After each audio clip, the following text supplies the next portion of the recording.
Welcome back. Here we go again. We thought we'd do another video for you all. So we're carrying on with our esteemed mission to complete all 6 of the core rulebook missions, I suppose. Yeah, well, it seems logical. We're going to do mission 3, Shatter Strike. We are going to run out of missions at some point, so we're going to have to think about that at some stage. But we'll cross that bridge when we get to it. Send us some comments. What might you like to see once we've completed the 6 core missions? Put something below. Yeah, make it up. We don't care. It could be something that's already been done, something that's entirely new. Just go nuts. Have at it. The comments are there for a reason. Just absolutely crack on. So today's Shatter Strike. It is indeed mission 3, Shatter Strike. Is that the everyone get into your opponent's deployment? This is the closest approximation to American football that Warhammer 40k can get. It's there's your opponent's side of the field, just get nuts. Okay. There are other incidentals about killing things and victory points and all that jazz. But some secondary objectives, but the primary thing is you get points. Is it for each? Get over there. You get points. You get 2 points for every friendly scoring unit in your opponent's deployment. Every friendly scoring unit. Yes. And then a single point for denial unit. Oh, okay. So you do get some points for everything else. There is actually some points there. So this is one of those lovely missions where it's just like, well, you've got those tactical marines. Well, here's where they're useful.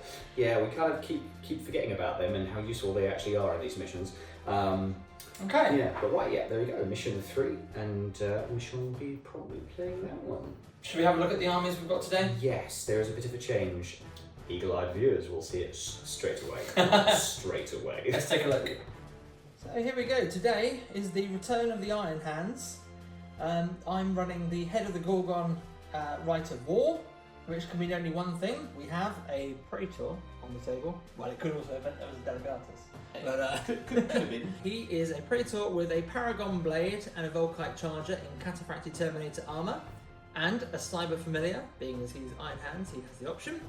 He's going to be running around with a squad of Gorgon Terminators who have a mix of Power Fists and Chain Fists. Also, the chappie who runs the squad there with his Thunderhammer. And they are going to be driving around the place in a Spartan. How exciting. We've also got Derrido Dreadnoughts. We've got a Siparan Venator at the back there. We've got a support squad with plasma guns, only numbering, what have we got, 6 guys. They're being backed up by a Siege Breaker today, interestingly. Thought I'd give that a quick go. They're going to be in a Rhino. We've got 2 tactical squads at the back here, each with regular loadout for the tactical squads, but they've got multi-melters on the Rhinos. We've got a squadron of Predators, which have the plasma cannon upgrade on the turrets. We don't have the sponsons, annoyingly, because in the first edition you could run without sponsons, but now you have to have them, so we'll just have to pretend. We'll just pretend that they were censored out by some sort of translation company and they're just invisible. Something like that. But the big thing is we've added something to make things a little bit different for this game. We've got Knights on the table. Being as there are now rules for Knights, we had the Mechanicum book drop just the other day. We've got 1 Knight Questoris at the back here with an Avenger Gatling Cannon and a Thunder Gauntlet, who has joined the army as a Lord of War choice. So, let's see what they're going to be up against. Right, a lot of this is going to look an awful lot familiar. I'm going to address the elephant in the room straight away. Aforementioned Knight, with the old rapid-fire battle cannon and Reaper Chainsword. Very simple and sweet standard sort of loadout. We're loving this. So we can see how well these turn out, because obviously now that we've got rules for them, we'll see how it pans out. Yeah. So we've got the Dreadclaw, the Deathstorm, we've got the Javelin Speeders, appropriately armed with melters. I think that lots of Grizzly Knights may justify that later on. We've got the Sky Hunters, similarly armed with multi-melters. We have an entire tactical support squad with melters. There's a bit of a theme today. I promise I haven't tailored my list, I promise. 2 10-man tactical squads, as always run as a staple in this list. Some Rhinos there, also equipped with multi-melters. The Vindicators, bless, we do feel sorry for the Vindicators, the caboose of the army. As in the last wagon on the train, not. They've not impressed you, have they? No, they have not. I feel that they have a purpose, and I feel like that if anybody ran Terminators, these would be great.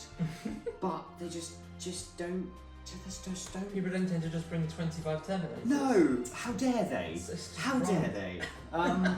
I kind of feel like, if anything, it's probably worth the 10 points to upgrade them to the laser vindicators, just for poops and ha-has. But well, you never know, they may redeem themselves. We'll see how that pans out. The mortars, the frag mortars, of course, led by Al, who swears he's a son of Horus. He seems to have outlasted his probation now, so...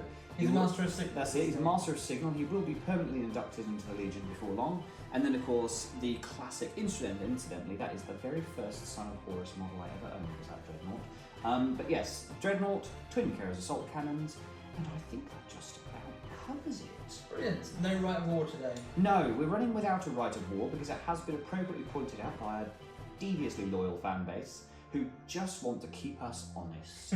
That's what they're out there to do, to keep us honest. Turns out that by using the right of war, these guys need to start the game in reserve. Well, blow me down. For that inch of movement I've been utilising, it's probably not worth it. So I'm just going to go without a right of war today. Sans right of war. Oh, and the Praetor with the Paragon Blade. We like him because he's a kit-bashed Loken. It's a great model. He's a lovely model. I love It him. really is. But Fantastic. There we are. Right, okay, let's have a quick look at the table. Right, okay, so you all notice the table is somewhat different. We do try and mix the table up a little bit each time when we play it, but you'll notice straight off the bat there that we've got this lovely, great big huge band of barren earth, which has presumably been cataclysmicatized by bombardment and whatnot. So pretend it was a city here or some sort of central park or something. Now it's just bleh. It's Effectively- irradiated nonsense That's now. it, irradiated nonsense groundland sound. So we are going for the deployment today of Hammer and Anvil because we played Dawn of War the last two missions and we'll probably get started getting bored. No surprises where the deployment zones are, quite appropriately labelled out by urbanosity of the buildings and whatnot. So we will, rock, scissors, paper, will fight over deployment zones a little bit later I on. think we roll dice, don't we? Oh, well, we do, we roll dice, yes, right, yeah, we roll dice. Is that how this We game don't- works? That's it, we don't challenge each other to death with sword fighting. We won't do that. But the shifting here, the beauty of using 6x4 tiles, 6x4 tiles?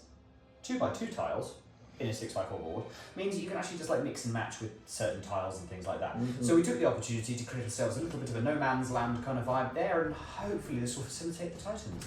The Knights? The Titans? Knights? The Night Titans? Night Titans? They were Titans at one point, but I think that got retconned a little while back. Not sure. But yes, here we go. Hammer and Anvil, lovely little bit of no man's land, and some ruins. yeah, some ruins and some bits and bobs. So we'll see how this pans out.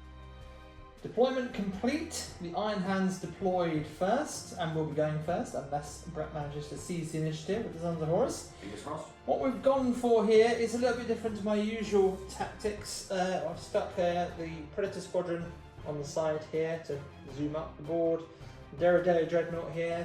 We've got the support squad in there right now. The Sikaran and the Knight holding the centre line. And then Brett has deployed over here. So what do we have, Brett? What do you want to tell us? What are you thinking? What we have is we affectionately refer to as the tip of the spear. It's a rather blunt tip of the spear, so it's more of the hammer. It's more of a hammer. We call it the hammer of the shaft, as opposed to the tip of the spear. But yes, so we've got our lovely little armoured column here, vindicated here, providing cover for the old rhinos there. We've got a deviously well placed piece of terrain here, which conveniently fits a 4-man unit of Sky Hunters. Who would have thought? There they Right. are. And then of course Amazing. the javelins hidden on the ground Oh, floor of I this forgot building about here. them. Yes, there we go. God, I didn't even see them at all. Yes. Sneaky. Then of course we've got the knight front and centre. Let's be fair, that bad boy is going to lead from the front. Flanked there. This is a rather soft right flank, I'm not going to lie. We have got the mortars over there lurking on the outside of the building. Yeah, And then, of that's course, good. It seemed to work for him last time, so out off in the boomies for the Dreadnought, because apparently it worked last time for him, so fuck it, we'll try it again. and He see did how one it last goes. time, didn't he? He became He the did. lawnmower man, He didn't he? became the lawnmower man, he did. He did. I'm sure there's a grass and arse joke there that I completely ballsed up at one point, but that's fine. We'll figure that one out as we go. But yes, here we go. So there's one other thing to note. That is my outflank marker, Ah, yes. because I have an outflank assault in progress, which consists of 2 rhinos with multi-melters and a Spartan full of Terminators. Oh, and drop pods in reserve. Yes, you have a drop pod in reserve. Two This drop one here, pods. 2 drop pods. And one of them is filled with guys. Oh yeah, you've got the Dreadclaw and you've got the Deathstorm. Yes, Correct. these guys are in rhinos. Cool, okay, great. Brett, do you want to try and seize the initiative? Obviously. Obviously, with your Sons of Horus My dice. special Sons of Swanky Horus dice. Right, this is where it ends Sons up. of This Swanky. is the Sons of Swank. This is where it ends up in a crater, and it's a 3. So close. Command reroll? No, hell no. No. We don't do that here. We don't talk about ninth edition. We don't here. do that. We don't do that here. Okay, in that case, we'll come back to you with whatever happens in Iron Hands turn 1. Oh, it's night fighting as well. Oh yes, we forgot that. It is night fighting. We rolled for night fighting off We screen. did. We did. I only have a couple of units with searchlights. It's the Seeker and Venator and the Spartan, which is not on the table. Didn't think that through, did I? Never mind. Oh well. Oh well. Let's roll. Hindsight's 2020. Right. So Anyway, it on is. to turn 1. Let's do this. Here we go. Okay, so Iron Hands turn 1 has just finished. What we've seen here is the Iron Hands have pushed forward into no man's land, all the units moving along and firing as they go. We had some very unsuccessful attempts at doing anything really to the knight here on Brett's side of the table. The Seeker and Venator completely failed to hit it, despite all the advantages that it had going for it. Would have been quite interesting had it done something, but it did not. He did lose a single wound to the Derrideo Dreadnought, which took him on at range. The Predators and the Rhino tank itself and the Knight engaged the Mortar Squad, which lost about half of its members, including one of its guns, and then broke and ran. So they have legged it into the building here. So Brett's going to try and rally them at the start of his turn, and we'll see where we're going with it. We didn't have to roll for the outflank because that's not until turn 2 and onwards, so we'll see what happens now as the Sons of Horus bring the pain on their turn 1. So, Sons of Horus turn 1. Still processing this one. Still processing this completely. Right, so we're going to deal with the elephant in the room straight off the bat there. All of my units lurched forward as they do. This lovely armoured column here all lurched out of the ruins and the wreckage there. They you know, did. They did. Thundering across no man's land with distinct intent purpose to start challenging this knight here and sort it out a little bit. Normally it doesn't happen this way round. Normally you're like, I'm going to try and do a thing and I fail. And, shit, I'll have to try harder next time. This time. No need for trying harder next time. I gone done accidentally killed it. The Sky Hunters. Yeah, completely threw me. The Sky Hunters, they lurched around. I thought, let's take a punt. They'll be the first guys to start unloading their furious salvo.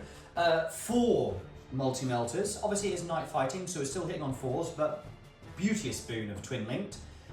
All but 2. So 2 shots from these Sky Hunters managed to peek through the armour of this knight here.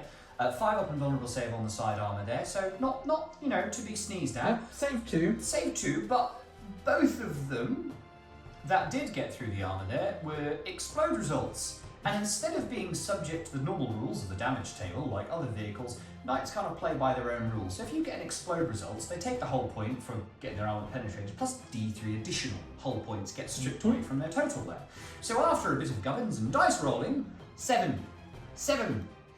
Ben, how many hull points does a knight start with? Or 7. There we go. Right, so we accidentally killed it with the first unit, the first turn, in the first shooting phase. Yep. Then he exploded, Then he exploded. doing precisely nothing. Oh no, that's not strictly true. To your forces. Yeah, well, nothing to mine. Yes. Yeah. He did clip a hull point from the Iron Hands Rhino, and he did clip a hull point over here from for the Seeker and Venator. So nothing good happened for the Iron Hands there. No. That was the first unit to shoot. So yeah, it's just taken us. An ill wind is blowing. Yes, that's just taken us 36 minutes to process that as well. Because It's been quite a shocker. yeah, neither of us. What were else expecting occurred, it. Brett? in Yes, this turn? Other things. Other things. That so- rhino is dead. That's right. The Rhino, we managed to peel open the Rhino there with the Kera's assault cannons on the old Dreadnoughty boy there. There We he is, knew there he that is. sticking him on the far-reaching flank was a good idea, and you know what? It still works. So we managed to peel open that Rhino there, and the surviving knight fired both of its rapid-fire battle cannon shots at that squad there. This squad gave it their absolute darndest because they did return fire with a reaction there. It didn't stop them from dying, unfortunately, but they did manage to cheekily... A couple of them did die. A couple of them did die, but they did manage to cheekily strip away a couple of hull points away from the old knight there. So this knight here is now down to 4 hull points remaining. Scrap heap challengers. Yes, he tried to charge them as well, didn't he? So he got Overwatch as well, but then failed the charge. He did. He failed the charge. I like to think that he tripped on the rhino. And just he was very close to the right. He just kind of stumbled and staggered a little bit there. He So lost a wound off of the character as well. That's right. Try and do some cheeky armour saves to save our chaps there, and well, bless him, he's now down to 1 wound. He is no more sturdy than a standard marine now. He really isn't. I'll be honest, I was kind of flapping about a little bit, didn't really know what else to do. I took a random punt there with the Demolisher Cannon on the old Venator there. The Venator is at least in a bad place. Yes, he's crew shaken.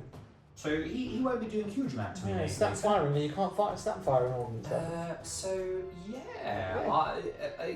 Inadvertently successful turn for the Sons of Horus. Good work, Brett. Yeah, I mean, it was the dice gods. The dice gods had bid thee success. So that's fine. Well, we're going to watch it do a complete 180 now, and I'm going to fail all my armor saves, all my leadership tests. Oh! Speaking of failing leadership, those guys failed again. Oh, yeah, they did. They ran off the board. They ran off the board. That was Al, the deviously loyal son of Horus, decided it was a very good idea to take the mortar cruise and we can just pop back to the pub, get some biscuits, lads. You know, that's fine. We don't need to be on this battlefield. If only he'd been around to see the night explode. Yeah, he has missed the fireworks. He really has. So everybody's going to be talking about this later, and he's going to be like, wait, what? I was there. I missed this. Well, that's because you bucketed off early, Al. Never mind. On to Iron Hand's turn 2, I believe. Let's see what the Sons of Horus can do about this. Iron Hand's turn 2. So, what happened? What happened here? Basically, everything that I had fired at the knight. So that includes the Plasma Squad who escaped their Rhino the previous turn. Includes the Predators here who had nowhere really to go because there was a contempt of blocking their way. The Sikaran fired some snapshots, which was non-consequential. But basically, the combined firepower of what I've got left on the board did manage to finally topple Brett's knight here. So that's both knights dead. It's turn 2. Top of turn 2. Top of turn 2. You got 1 go with your knight, I got 1 go with my knight, they're both dead. Surprisingly squishy. Yes. Surprisingly squishy. I'm surprised at just how easily they go down. I think that there's some issues potentially there. I think 7 whole points is perhaps not quite enough. Or maybe it's difficult. I'm no game designer. I wouldn't presume to know how best to fix it, but I think that when they're both dead quite so quickly, maybe there's something not quite right there for 400-ish points. Maybe not. Yeah. The outflankers didn't come in, which is a bit of a blessing and a curse. It means that obviously they're full of scoring units, but at this stage it'd be good to have them over here. But I'm also thinking to myself, how am I going to deal with the bulk of Brett's forces? They're still there. So, I don't know. But I guess on the bright side, the bulk of my forces are still there, so Brett still has to deal with my forces too. But we'll see what happens. We'll see what happens. Stupid forces. Let's head straight into Sons of Horus turn 2 and find out how this is going to play out. Right, Sons of Horus turn 2, let's go. Brett, tell us all about Sons of Horus turn 2. Right, well, first of all, unlike every other single game that we have ever played with Sons of Horus and any other kind of reserves, the fucking reserves decided not to stay on the Vengeful Spirit and eat custard creams. Hooray! They actually arrived. Hooray! And because I'm a The deep... custard creams have finally run out. They have run out of custard creams and they decided, well, we better actually concentrate on this whole warfare thing. So these guys arrived here. I did initially try and arrive around here, but the Dreadclaw scattered a horrific bunch over that way, and unfortunately I couldn't use a building to stop it. So these guys have disembarked. It is a tactical squad. Unusual for me, no, but I decided to put a tactical squad in there. And it makes sense in this game because obviously we're gaining points for getting into the opponent's deployment zone. It certainly does. So those chaps are now hiding in that building there and hoping to God, well, hoping to the Emperor of Mankind. So the Venator, a great deal of things took umbrage with the Venator. Although he's only firing snapshots, we thought we would capitalise on this opportunity, and this Vindicator here threw a pot shot at him. The multi-melters here on the Rhinos also decided to have a bit of a punt. It is still night fighting, which is It worth is. pointing out. But twin-linked guns apparently don't care about night fighting. They keep rolling hits, don't they? They do.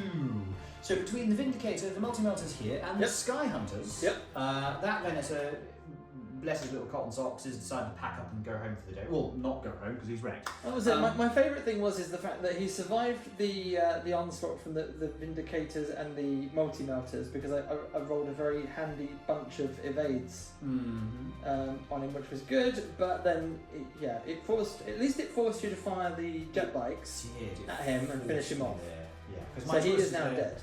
Well, either do I go for the Venator or do I try and sort out that 4-man squad? I went with the safe money there and put the eggs in this particular basket. You did. The Sensible. Javelins did a cheeky a ghetto hop onto the roof there. They did. And you'll notice that we are now Sam's, a Predator Squadron. They didn't do that all on their own, but they did manage to force a cheeky explode result on the front of the 2 Predators. And the Contemptor, seeing a good party, decided to join in there. Both carries assault cannons. Tried to finish off that little chap there, but he still had a whole point remaining, so he was forced to assault it and kick its shins in with his shins. Well, that's it. And in fairness, that was his main option after the Derrideo backed away during the movement phase as a reaction. That's it, a cheeky react. I just trying to avoid getting stuck in combat with him forever. Yes, the cheeky Dreadnought Tango, where 2 completely unarmed Dreadnoughts end up just bonking each other with their kneecaps forever and a day. Yes. Although Dreadnoughts have become inordinately powerful in the edition, we did find out that it's actually surprisingly easy to target them, especially if they're Mortis Dreadnoughts. Yeah, if they ain't got no close combat weapon, they get a bit stuck. They're going to be there for a little while, especially with 2+ saves. Right. So that is the subsequent. That's the Sons of Horus turn. Again, that was a very. I feel good about that. I was pressing on an advantage that I had accrued. Yep. It's looking good. Yeah, I don't looking good for the Sons of Horus. The Iron Hands are on the back foot. Yeah, I genuinely don't normally have this many units this late in the game. So I don't generally know what to do with them all. But right, so let's see what the Iron Hands do with their turn 3. Is it turn 3? It's my turn 3. So on to Iron Hands turn 3. So Iron Hands turn 3 is now complete. Upsettingly, the reserves did not arrive again, meaning that the Spartan, the Terminators, the Praetor, the 2 tactical squads in their Rhinos are still nowhere to be found. That is a real problem, but we'll come to that in a minute. The Derrideo has moved this way. The Plasma Squad split up from their independent character, the Siegebreaker, who went that way. The Plasma guys managed to kill a princely sum of 1 bike, which was a real shame. Brett rolling some fantastic saves here. The Derrideo took on the Rhino at the back here, popping it open. It contained the Praetor and the Melter guns, which was a very exciting boon. That was the surprising words. It was a good thing. The tasty treat inside. Yes, that's it. The tasty treat inside was indeed these Melter guns and the Praetor. Now you might notice the Siegebreaker is sadly absent, and that is because he valiantly charged the Marines that came out of the thing. Brett graciously decided not to overwatch and allowed his Praetor to fight in one-on-one close combat challenge with the Siegebreaker, who immediately was sliced apart by the Paragon Blade. It was an honourable way to go. If something had happened and he'd been able to make his saves, then the Praetor would have been eating Thunderhammer. Yes. Which could have ended him. So, swings and roundabouts, that's what happened. So I am now down to three models on the board, infantry, and one dreadnought. If Brett manages to finish this off, then that will be the end of the game. But let's see how Brett's turn 3 goes with the Sons of Horus. Yeah. Bring it on, Brett. Yeah, let's see if I can win by technicality. How will it go? Right, okay, onwards. Squeaky bum time. Tell us what happened with the 2 remaining Iron Hands units on the board. There were... Well, I'll tell you what didn't happen is we didn't get a game out of it, which was really weird. As you know, there was the tactical support squad there with the old plasma jobbies. Without their Centurion coping with the spicy Thunderhammer, mop-up operation went in. Melter guns and the Praetor. Melter guns on a charge. That's it. The Praetor went in there with his Paragon Blade and just took out the last couple of guys. They were all in his line. He was like, "Cheers, guys." Knocked them all out, killed them dead. Didn't really. I thought for a minute I was going to struggle with the Deredeo. The Deredeo, bless him, if the Deredeo survived, I did manage to unload an inordinate swathe of melter shots, missiles, Kera's assault cannons, even a cheeky Vindicator shot at this guy. He had but one wound remaining at the end of the shooting phase. So everything charged. I had to charge him. Everything had to charge him, and I was expecting an absolute grind because there's no power weapons here. All we've got is chainswords and normal marines. I was going to be hitting on 5s. It was going to be a slog. What happens? Bam! Sky Hunters, Hammer of Wrath. Wounds on a 6. Armor save 2+, rolls a 1. Game over. Game over. We're done. That's it. Basically, none of the reserves made it in at all because that was that. They would have automatically come in at the start of the next turn. And that's it. If the Wasn't to Derrick be. had survived, if he could have just grit and gumption, if he could have survived with that one wound, the Spartan, everything else, bam, apply from the outflank, and then suddenly I was getting outmaneuvered because all of my vehicles here, rear armour facing the wrong direction, las cannons aplenty to upset me. They were tactical marines over there. That was at least 4 victory points just for them being there. They would just get victory points for arriving. But none of that happened. None of that happened. That's all ethereal. That's all academic at this stage. Let's have a little summary and wrap it up. Yeah, we'll initiate wrap up. Well, there we go. Mission 3 is over and a deserved victory to the Sons of Horus. About time. I was beginning to suspect I was never going to win again. Well done, Brad. Yeah, it was good. It was good. Well, It was well played. it was. I'd give it a solid 7 out of 10. Solid 7 out of 10. There was a lot of things that probably should have happened that didn't, and then that didn't happen that should have. Well, I think that the funny thing is that in the games that we've played for the videos, Yeah. reserves have been an issue. They have. For you in the first one we played, for me in the third one that we played, they've really changed because They really have, and that's what prompted Yeah. the induction of Masters of Signals and whatnot, just to get that re-rolls in there. And doing the outflanking assault is very much that, definitely all your eggs in one basket. Well, this is it. I mean, ultimately, I've left a good chunk of points off the table because I was thinking to myself, well, if I outflank them, they're exactly where I want them to be for scoring purposes. Yeah, especially which if they're makes troops, sense. But in retrospect, maybe the Spartans should have been on the table as a Yeah. large, unmovable block with a bunch of Terminators. I would in it. definitely agree with that. That would have made me sweat a few bullets there. I'll tell you just by what, being if there. I'm honest, what caught me out was the Knight. Because genuinely, I thought that the Knight would last more than one turn. Yeah. So even if I did fail a few reserve rolls, I thought, well, he was still Well, on the table. he's going to offer a bit of fire support. Yeah. You know, he's going to be a substantial unit there. I thought he'd be a decent anchor. And you know And what? he really wasn't. He wasn't, and it wasn't because the knights took each other out. Ha ha ha ha. No, they didn't. It was the other legionary units. Yeah, It was, yeah. Like as I say, I mean, They're both dead by the top of turn 2. Yeah, both of them dead in by turn 2. I mean, yours was a couple of cheeky multi-melters that got through, and mine was picked apart by plasma guns over the course of 2 turns. So I mean, I'm not gonna cast aspersions at knights. I mean, they're fantastic, but they just seemed a bit Underwhelming. squishier. They were very squishy. They were very soft and delicate for what I was expecting. I go further. I was disappointed. I mean, I'm disappointed at the lack of Knights staying there. power Yeah. and the lack of any. Basically, there were 2 of them in the game, and they did very little. They didn't really They contribute. didn't even explode and do stuff. Really, they just did. Well, they very exploded. little. They definitely exploded. But it made very little difference. Yeah, stripped off a hull point off a rhino. Oh, Yeah. cool! I could have done that with a bolter. If they'd been much more useless, they may as well not been there at all. Do you know what? They may very well not have been. I mean, I now feel there's a point in one of the books where Horus gets charged by a bunch of knights. I think it's on not the Vengeful Spirit, maybe it's the Vengeful Spirit. But anyway, a bunch of knights just come over the horizon, and he's just like, "Where's mate?" I know. And I actually feel like that was not such an unfeasible event now. Yep. Yeah. Because, Entirely possible. yeah, I mean, your support weapons squad even shrugged off the rapid fire battle cannon that fired at them. Yeah, they just ignored it pretty They were much. just like, They "She's made on." their saves, and that was that. One, maybe 2 guys kicked it bucket, but it was a squad of 6. Like, It didn't cause much problem. didn't even do a huge amount. Well, But there we yes, go. so yeah, there we go. There's that game in summary.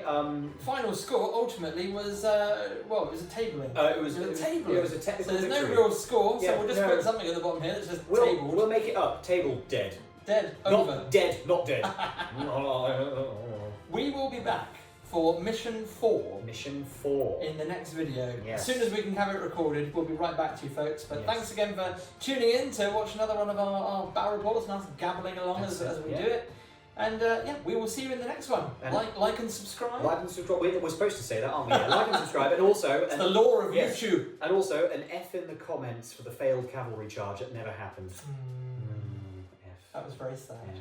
Very sad. Don't worry, next time we'll put the Spartan on the game at the start. There we go. And then, and then we'll see how that pans out. We will see. You never know. We'll see Until how next time, bye everybody. I was going to do the weird... I don't know. Anyway, Something. bye!